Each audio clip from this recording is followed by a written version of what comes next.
Welcome to the Filmy Show. Hello दोस्तों, इस video में हम फिल्म द केरला स्टोरी की कहानी को समझेंगे। तो सबसे पहले आपको बता दें कि इस वीडियो में सुसाइड, हत्या, रेप, सेक्सुअल सीन और धर्म से जुड़ी चीज़ें देखने को मिलेगी। तो इस वीडियो को सिर्फ 18 साल से ज़्यादा उम्र वाले लोग ही अपने विवेक पर देखें। हम ऐसी किसी भी बुरी चीज़ को सपोर्ट नहीं करते हैं। तो चलिए शुरू करते हैं। फिल्म की शुरुआत में एक लड़की को पूछताछ के लिए लाया जाता है, जिसे अफगान पुलिस वाले फातिमा के नाम से बुलाते हैं और उससे कहते हैं कि वो आतंकवादी कैसे बनी बताओ। फिर वो लड़की अपना नाम शालिनी बताती है और कहती है कि वो केरल की रहने वाली है। उसको कुछ लोगों ने माइंड वॉश करके आतंकवादी बना दिया था और उसकी बेटी को उठा ले गए हैं। कहानी फ्लैशबैक में 2 साल पहले केरल में जाती है, जहाँ पर शालिनी अपनी माँ और दादी के साथ खुशी खुशी रहती है और आगे की एजुकेशन के लिए उसे अगले दिन घर से दूर नर्सिंग की पढ़ाई के लिए कॉलेज जाना रहता है। अगले दिन शालिनी अपने हॉस्टल पहुंचती है, जहां पर इंडिया विरोधी स्लोगन और पोस्टर लगे होते हैं। वो ये सब नज़रअंदाज करके हॉस्टल के अपने रूम में पहुंचती है, जहां पर उसके रूम पार्टनर्स मिलती है, जिनके नाम निमाह, मैथ्यू, गीतांजलि और आसिफा होते हैं। वहां से सभी अपने कॉलेज ओपनिंग प्रोग्राम के लिए जाती है, जहां पर तीनों लड़कियों का कोई चोरी चुपके फ़ोटो खींचकर बाद में एक मुस्लिम आदमी को दिखाता है। अब कहानी वापस प्रेजेंट यानी वर्तमान में वापस आती है, जहां पर पूछताछ हो रही होती है। एक पुलिस वाला शालिनी से कहता है कि तुम झूठ बोल रही हो, हमने पता किया है, जहां तुम रहती थी वहां कोई भी शालिनी नाम की लड़की नहीं रहती है, इसलिए सच बताओ कि तुमने आईएसआईएस कब ज्वाइन किया था। शालिनी कहती है कब ज्वाइन किया से ज़्यादा ज़रूरी है कि क्यों और कैसे ज्वाइन किया। कैसे एक सीधी सादी स्टूडेंट इस दलदल में फंस गई। कहानी फिर से फ्लैशबैक में शुरू होती है। हॉस्टल में चारों लड़कियां तैयार होकर बाहर खाने के लिए जाने वाली होती है। तभी आसिफा को एक कॉल आता है, जिसे आसिफा अच्छे से व्यवहार करने को कह रही होती है। कॉल कटने के बाद आसिफा तीनों लड़कियों से कहती है कि उसका कजिन नीचे आया है, उनके साथ बीच चलते हैं, फिर खाना खाने चलेंगे। सब कार में बैठ जाते हैं और बीच जाने लगते हैं। कार में 2 लड़के होते हैं, जिनमें से एक अपना नाम रमीज बताता है, जो कि एमबीबीएस फाइनल ईयर का स्टूडेंट होता है, और दूसरा अब्दुल एक बिजनेसमैन रहता है। रमीज कहता है कि वो पढ़ाई पूरा करके अमेरिका या ब्रिटेन चला जाएगा और ज़्यादा पैसा कमाकर ज़्यादा लोगों की हेल्प करेगा। ये बात सुनकर शालिनी रमीज से इम्प्रेस हो जाती है। वे सभी बीच जाते हैं और फोटो खींचते हैं। वापसी में रमीज और अब्दुल उन्हें खाना खाने के लिए होटल के पास छोड़कर चले जाते हैं। चारों लड़कियां होटल में खाना खाने बैठती है, तभी आसिफा और निमाह प्रे करने लगती है, जो कि शालिनी को अच्छा लगता है। खाने के बाद हॉस्टल वापस आते हुए सभी बात कर रही होती है। तो आसिफा इस्लाम धर्म की बहुत बड़ाई करती है और उनके धर्म में कमियां बताती है और उन्हें कहती है कि उन्हें दोजख में जाने से सिर्फ अल्लाह ही बचा सकते हैं, और वहां से चली जाती है। अगले सीन में आसिफा, अब्दुल और रमीज एक मौलवी के पास होते हैं, जहां उन्हें तीनों लड़कियों को जल्द से जल्द लाने को बोला जाता है और पैसे के साथ दवा की गोलियां दिए जाते हैं। शालिनी, निमाह और गीतांजलि तीनों शॉपिंग के लिए मॉल जाती है और आसिफा किसी को फ़ोन करके बोलती है कि तीनों निकल गई है। मॉल में तीनों लड़कियों के साथ कुछ लड़के छेड़खानी करते हैं और उनके कपड़े फाड़ देते हैं। तीनों वापस हॉस्टल में आकर रोती है, तो आसिफा उन्हें कहती है कि अगर वे हिजाब पहनती तो ऐसा नहीं होता। उन्हें दरिंदों से सिर्फ अल्लाह ही बचा सकता है। तभी उसे किसी का फ़ोन आ जाता है, तो आसिफा दूर जाकर फ़ोन वाले से कहती है कि उन्होंने ज़्यादा परेशान कर दिया है, उनके ज़्यादा कपड़े नहीं फाड़ना चाहिए था। अगले दिन शालिनी और गीतांजलि रमीज और अब्दुल से उनके घर मिलती है, जहां पर आसिफा रमीज से दोनों को एंजाइटी से बचने के लिए कोई दवा देने को बोलती है। तो रमीज उन दोनों को मौलवी द्वारा दिया गया दवा खाने को देता है, जो कि एक एडिक्शन वाली दवा होती हैं। हॉस्टल में जाकर शालिनी और गीतांजलि दोनों को आसिफा हिजाब पहना देती है और इस्लामिक किताब देती है। वे दोनों इस्लामिक वीडियो भी देखने लगती है। अब्दुल और रमीज दोनों को अपनी बातों में लाकर उनके साथ शारीरिक संबंध भी बना लेते हैं। अगले दिन हॉस्टल में चारों लड़कियां दिवाली मना रही होती है, तो निमाह शालिनी और गीतांजलि से पूछती है कि वो दोनों दिवाली में घर नहीं जाएंगी, तो दोनों मना कर देती हैं। मौका देखकर आसिफा फिर से तीनों को इस्लामिक ज्ञान देने लगती है, जिसे सुनकर निमाह वहां से चली जाती है। लेकिन आसिफा बाकी दोनों को उनके धर्म के खिलाफ भड़काती है और कहती है कि तुम्हारे भगवान अपनी बीबियों को नहीं बचा पाए थे, तो तुम्हें क्या बचाएंगे। वे दोनों आसिफा की बातों में आने लगती है और आसिफा फिर से उन्हें वो ड्रग्स खाने को देती है। फिल्म के अगले सीन में शालिनी और गीतांजलि दोनों अपने अपने घर जाती है, जहां पर उनके घर वाले उन्हें देखकर शॉक हो जाते हैं। शालिनी हिंदू भगवान और पूजा करने से मना कर देती है। अगले सीन में शालिनी और गीतांजलि रमीज और अब्दुल से मिलते हैं। फिर वे मौलवी के पास जाते हैं, जहां पर उन्हें इस्लामिक ज्ञान दिया जाता है और दूसरी लड़कियां भी रहती है। उनमें से एक लड़की बताती है कि वो भी हिंदू थी, लेकिन उसके घर वाले मुस्लिम लड़के से शादी के लिए नहीं माने, इसलिए वो मुस्लिम बन गई और अपना घर परिवार छोड़ दी है। असल में ये सब दोनों लड़कियों को फंसाने के लिए प्लान किया गया होता है। बात करते हुए अचानक से शालिनी की तबीयत खराब होने लगती है। असल में शालिनी प्रेग्नेंट हो गई होती है। अगले सीन में शालिनी रमीज से कहती है कि वो प्रेग्नेंट हो गई है और पैनिक होने लगती है, तो आसिफा उसको रिलैक्स कराती है और कहती है कि इसका सॉल्यूशन है कि तुम रमीज से शादी कर लो। तो रमीज कहता है कि मेरे घर वाले हिंदू लड़की से शादी के लिए नहीं मानेंगे। तब आसिफा कहती है कि शालिनी इस्लाम धर्म अपना लेगी, तो इस बात पर रमीज शालिनी से शादी के लिए तैयार हो जाता है, लेकिन शालिनी मना करती है, तो रमीज उसे प्यार के नाम पर धर्म परिवर्तन के लिए मना लेता है। आसिफा मौलवी से बात करके शालिनी और गीतांजलि दोनों का धर्म परिवर्तन करके इस्लाम कबूल करवा देती है। इस्लाम कबूल कर शालिनी फातिमा और गीतांजलि अनिशा बन जाती है। अगले सीन में अब्दुल गीतांजलि से फ़ोन पर बात कर रहा होता है और गीतांजलि ड्रग्स के नशे में होती है, तो अब्दुल उससे कुछ न्यूड फ़ोटो मांगता है। नशे में गीतांजलि अब्दुल को न्यूड फ़ोटो भेज देती है। आगे गीतांजलि और आसिफा कॉलेज में होती है, तब गीतांजलि को फ़ोन आता है कि उसके पिताजी हॉस्पिटल में एडमिट है और गीतांजलि मिलने जाने से मना कर देती है। तब आसिफा उसे समझाती है कि तुम्हारा बाप काफिर है और जब तक तुम काफिर पर थूकोगी या पत्थर नहीं मारोगी, तब तक तुम्हारा पुराना पाप पीछा नहीं छोड़ेगा और तुम अनिशा नहीं बन पाओगी। उसके समझाने पर गीतांजलि यानी अनिशा अपने पिताजी से मिलने जाती है। उसकी माँ बताती है कि तुम्हारा इस्लाम कबूल करने का सुनकर उनकी ये हालत हुई है। तो अनिशा कहती है कि ये काफिर होने का परिणाम है, अल्लाह सजा दे रहा है, और अपने बाप के ऊपर थूक कर चली जाती है। उसकी माँ ये सब देखकर रोती रहती है। दूसरी तरफ अब्दुल को जल्दी से लड़की को लाने को बोला जाता है, तो वो गीतांजलि यानी अनिशा को फ़ोन पर शादी करके सीरिया चलने को बोलता है, लेकिन अनिशा उसे सीरिया जाने से मना कर देती है। तो अब्दुल अनिशा को उसके न्यूड फ़ोटो भेजकर ब्लैकमेल करता है। अनिशा शॉक हो जाती है, उसे समझ आ जाता है कि उसे फंसाया गया है और वो अपने परिवार के पास लौट जाती है।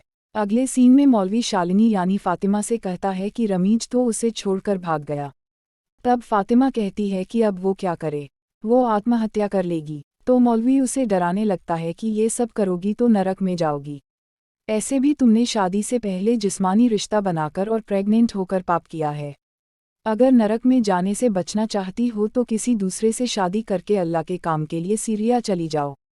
कोई रास्ता नहीं देखकर मजबूर होकर शालिनी दूसरे से शादी के लिए तैयार हो जाती है और शालिनी यानी फातिमा की दूसरे लड़के से शादी होने लगती है। तभी वहां पर शालिनी की माँ आ जाती है। वो शालिनी से कहती है कि वो उसको और उसके पति दोनों को घर ले जाएगी।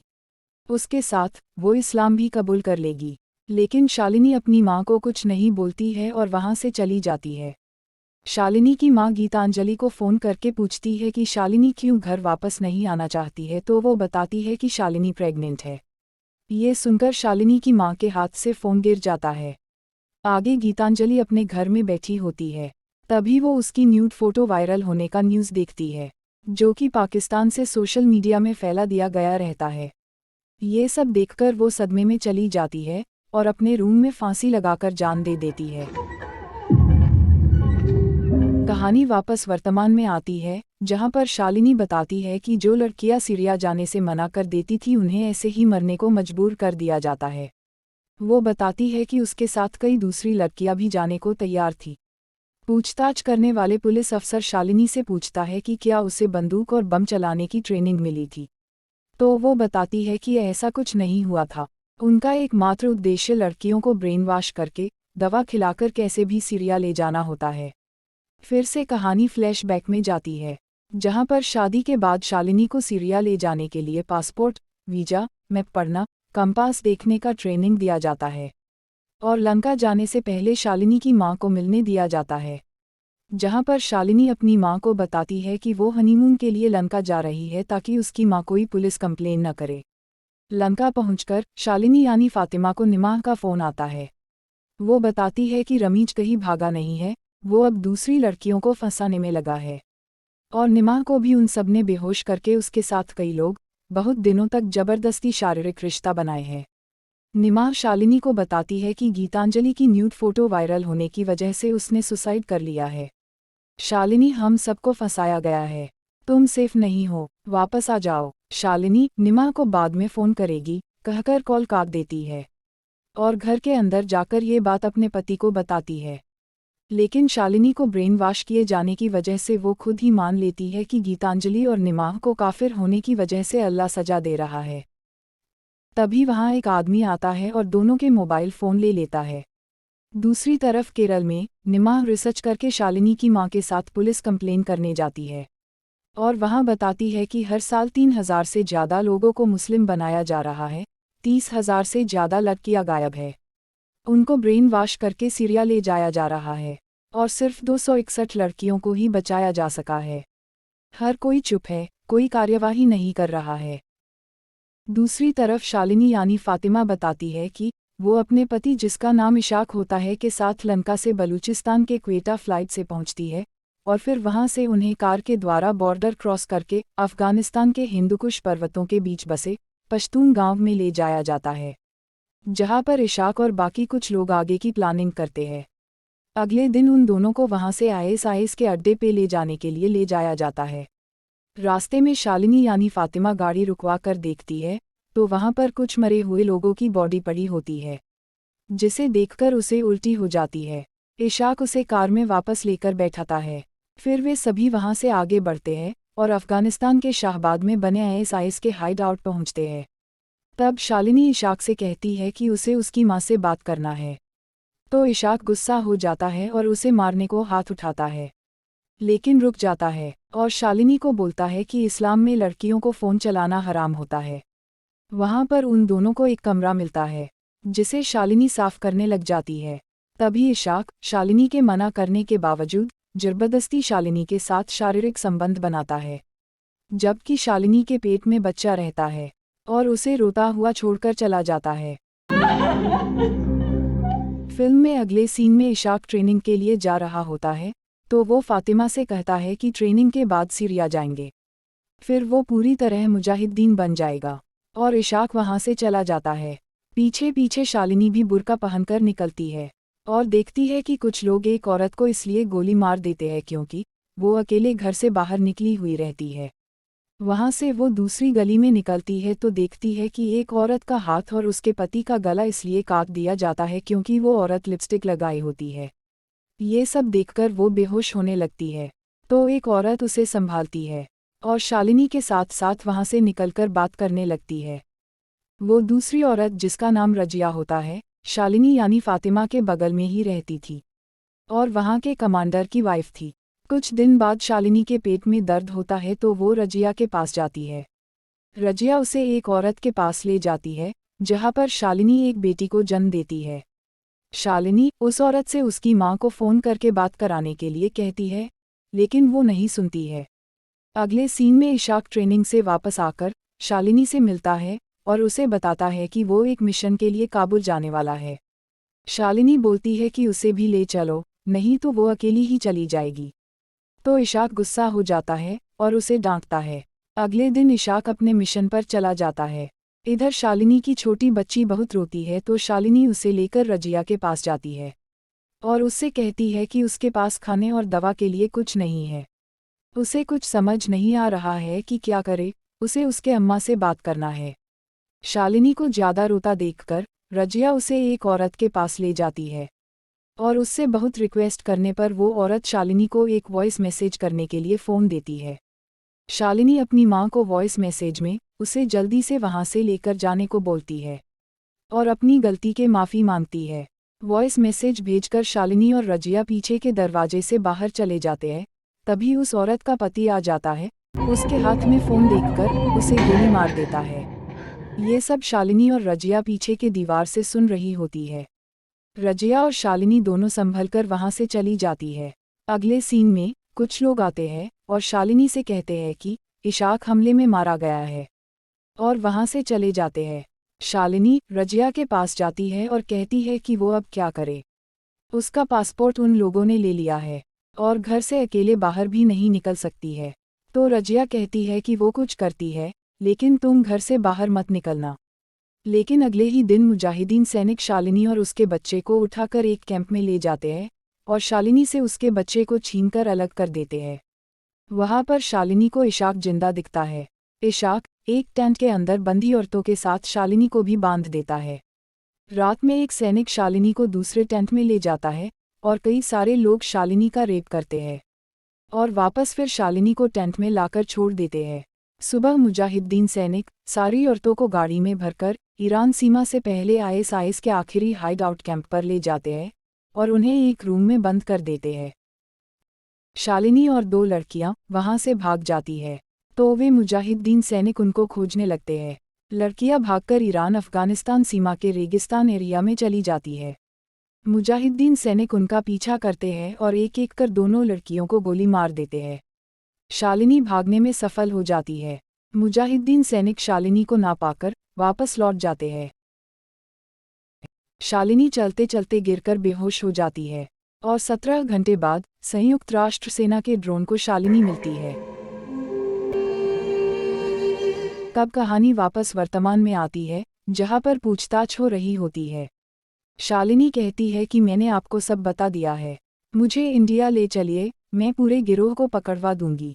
तो अफगान सैनिक कहते हैं कि तुम्हारी बात सही है, लेकिन सारे सबूत तुम्हारे आतंकी होने के हैं, तुम्हें इनोसेंट प्रूव करने के लिए कोई सबूत नहीं है, इसलिए तुम्हें हमारे जेल में रहना पड़ेगा।